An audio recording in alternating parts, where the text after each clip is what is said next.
আমার বাড়ির কাছে দেখ ফকির ভিক্ষে করে, ভিক্ষে টিক্ষে করে আবার বাড়ির পাশে এক দোকানে দেয় যে প্রত্যেক দিন ওই ফকির বুড়ো চাইল বেশি বেলায় দেয়, ওই চাউল বেছে। আমি কইছি চাচা ভিক্ষে করলে খাওয়ার জন্য তো এ বেছো কা? কই মনে হয় খাওয়া যায় না, এ ভেজাল চাল খাওয়া যান। তুমি কি খাও? আমি আইজাম খাইব না। ফকিরিও ভিক্ষার চাল ভেজালি চাল খাওয়া যায় না, বেশি বেলায় দেয়। ফকিরিও বাইজাম খায়। কতক্ষণ এক বাড়ি দাওয়াত দিচ্ছে, চেয়ারম্যান সাহেব, না চেয়ারম্যান সাহেবের নাম কব না, বড় এক ধনী লোক, বড় লোক আমাকে আপনার দাওয়াত দিচ্ছে। বিরিয়ানি খাওয়াইছে, পোলাও খাওয়াইছে, দামি দামি মাছ খাওয়াইছে, গোশ খাওয়াইছে, রসমালাই, রাজভোগ, মালভোগ ইত্যাদি খাওয়াইয়া, দই খাওয়াইয়া, তারপরে 5 7 আপ ইত্যাদি খাওয়াইয়া যাওয়ার সময় উনি বড় লোক গেটে বসে রয়েছে, এক একজন করে আসো। খাইছো মানে পেট ভরে খাইছো? জি কাকা খাইছি। আসো মুখ নিছি, আরো দুটি জুতো দিয়ে বাড়ি দেবো। জম্মের খান খাইয়ে পকেটে 500 টাকাও দিয়ে যদি 2 মিহিদুরি জুতো দিয়ে বাড়ি দিয়ে কয় আগামী শুক্রবারে এরকম খাবা আসবা, যাবেন কেউ খাতি? কতক্ষণ যাবেন? ওরে শয়তান তুই খালি রাস্তায় আয়, তোরে জুতোর বাড়ি ফেরত দেবো। গরিব মানুষ মহিলা দাওয়াত দিচ্ছে চেয়ারম্যান সাহেবরে যে বাবা তুমি তোমারে কত মহব্বত করে ভোট দিছি, তুমি একটু আসো না, একটু আসো। চেয়ারম্যান তো ব্যস্ততার কারণে যাইতে পারে না। জি কাকে আসবো, তুমি তোমার জন্য আমি একটু মেহমানদারি।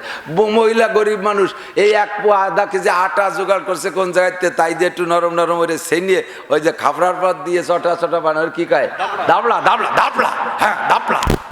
এরে দাবলারে জোরে না করলে মজা হয় না।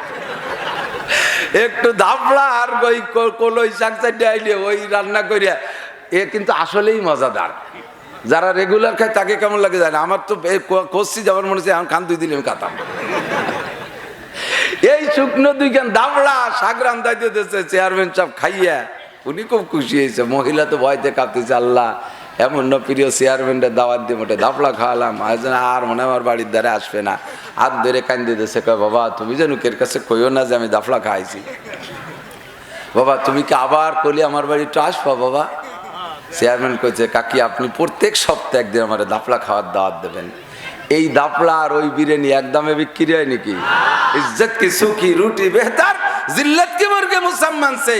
অসম্মানী হইয়া বিরিয়ানি খাওয়ার চাইতে ইজ্জতের সাথে আদরের সাথে শুকনো রুটির দাম অনেক বেশি। কথা কোনটি?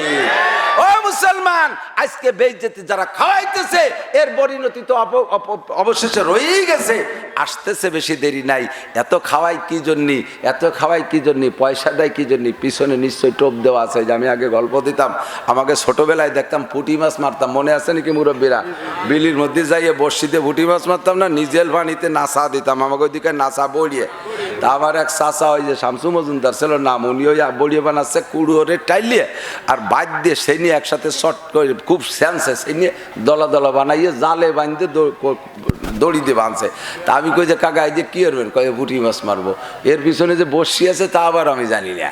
তা আমি চিনতে ছোটো মানুষ তো বুঝতেছি যে পুঁটি মাছ কি এত বোকা যে এই সাইডে দেবে আর কামড়ায় ধরি তাকে টানি উঠবে, আমি তো জানি না। তবে কাকা এই যে কিভাবে মারে? কয় চল দেখিস কেন? চলে গেছি কাকার সাথে নৌকো উঠে বিলির মধ্যে পুঁটি মাছ মারা দেখতে। ধান পরিষ্কার দিকে ধান সরাইয়া নিজের পানি, শেষ মতো প্রত্যেক বছরই বন্যা হইতো বর্ষা হতো, সরাইয়া উনি যখন ওই নাসা দিয়েছে, নাসা দেওয়ার আগে আবার একটা মন্তর পড়ে। হ্যাঁ মন্তর পড়ে, পানি ঘুলা দেয়, পুরো বিলির ভিতরে একটা মাইকিং করে দেয়, এইভাবে ঘুলা দেয়, ধবলি ধবলি পদ্ম কতলি বুড়োর মেয়ে কুড়ো খেয়ে যা, খুদকুড়ো বড় মজা, খাইতে বড় মজা, হ্যাঁ বুড়োর মেয়ে কুড়ো খেয়ে যা, ধবলি ধবলি।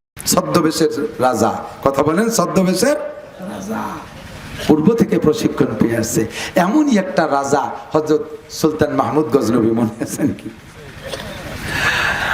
সত্যি সত্যি সরিয়ে চলে যাই, কষ্ট হচ্ছে?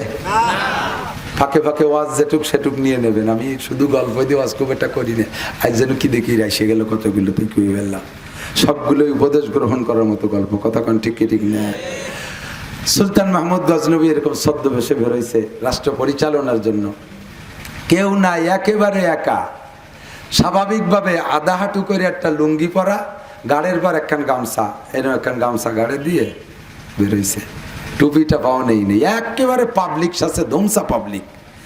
বাড়ির থেকে বেশি বেরোইয়া ভিতরে মাঠের ভিতরে চলছে, রাস্তা দিয়ে যাইতে যাইতে যাইতে যাইতে বাটা মাঠের মাঝখানে যাইয়া এক জায়গায় 4টে রাস্তার মুখ একত্রিত হয়েছে, চৌরাস্তা।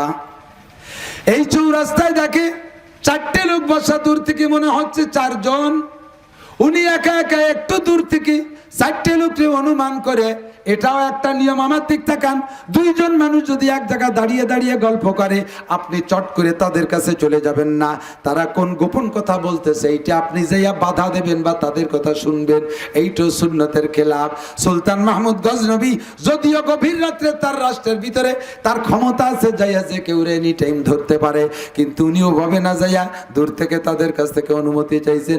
ও তোমরা কারা, তোমরা ওখানে কারা বসা, আমাকে একটি অনুমতি হবে তোমাদের কাছে যাওয়ার, তোমাদের কাছে আসার কি অনুমতি হবে?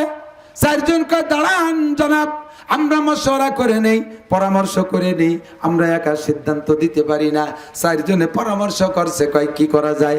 ওনারে কি আসছে অনুমতি দেব না, না দিয়ে দৌড় মারবো? কয় দৌড় মারলে সাথে যদি ওনার সাথে কেউ থাকে তাহলে ঘেরাও করে ধরে বসতে পারে, আর যদি অনুমতি না দেই তাহলে আমাদেরকে মাইন্ড করবে, কাজেই অনুমতি দেয়াই ভালো। আসেন, কে আসছেন? আপনি আসেন। অনুমতি দিলে উনি কাছে গেলেন, যাইয়া জিজ্ঞেস করছেন এত রাত্রে তোমরা এখানে কেন? তাহাজ্জুদের সময় তো মানুষে যায় নামাজে দাঁড়ানো থাকে, আর এত রাত্রে মানুষে তো বিছানায় ঘুমায়, তোমরা চারজনের জায়গা কি করছো? সত্য কথা বলবা, মিথ্যে কথা বলবা না। চারজন খুশি খুশি সত্য কথা বললেন, জনাব আমরা চারজন চোর, মিথ্যে কথা বলবো না, চারজন কিন্তু চোর, আমরা যৌথ চুরি করে ভাগ করে নেই। কয় সত্যি তোমরা চোর? কয় জি চোর। তাহলে এবার উনি বলছেন, তোমাদের এই চারজনের সাথে কি অন্য কেউ শরিক করা যাবে? আমারে কি একটু সাথে নিয়ে যাবে, আমিও তোমাদের সাথে চুরি করব। এবার ওরা চারজন ইনারে বাদ দেওয়ার জন্য শর্ত লাগাইছে, কয় জনাব আমরা চারজনে চুরি করি, আমাদের চারজনের চারটি যোগ্যতা আছে, আপনি যদি এর চাইতে ভালো কোনো গুণ আর যোগ্যতা দেখাইতে পারেন তাহলে আপনার সাথে নেব, নইলে আপনারে নেব না।